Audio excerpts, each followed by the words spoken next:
Serait-ce le début de la fin pour Monsanto? Peut-être bien. En effet, deux actualités nous redonnent un peu d'espoir.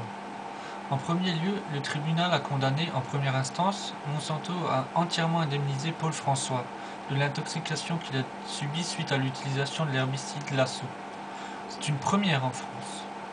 Et on doit le souligner puisque jusqu'à présent c'était Monsanto qui traînait les gens devant le tribunal et qui gagnait. Cela sera peut-être la brèche qui entraînera d'autres victoires. Je pense notamment aux apiculteurs et évidemment aux abeilles, guêpes, frelons et tout autre insecte qui sont depuis trop longtemps empoisonnés et délaissés. En second lieu, une actualité bien plus pesante pour le géant chimique, car avouons-le, une condamnation en France ne signifie pas grand-chose face à une société qui brasse des milliards de dollars. On apprend donc que 300 000 agriculteurs poursuivent à Monsanto en justice en Amérique pour avoir le droit de semer en paix et de ne pas être poursuivis pour violation de brevets. Car Monsanto n'hésitait pas à poursuivre les agricultures des champs voisins qui ne payaient pas la redevance qu'ils demandaient pour ces produits.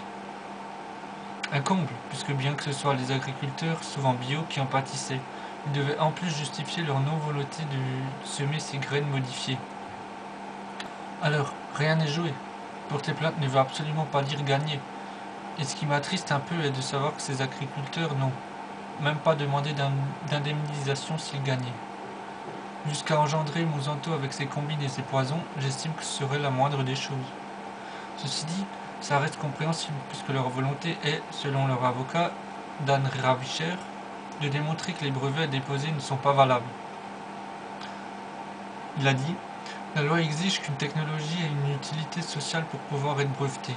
Or, nous allons démontrer qu'en ce qui concerne les OGM, ce n'est pas le cas. On peut donc souhaiter que ces procès ne soient que le début de la fin d'un destructeur planétaire. Espérons-le, car la société n'est pas du tout en déclin pour le moment. La preuve, avec ces nombreux produits qui continuent d'inonder les marchés, sans oublier les pressions qui sont actuellement faites à l'encontre de l'Union européenne pour toujours vendre plus de produits et plus, au détriment de tout et de tous.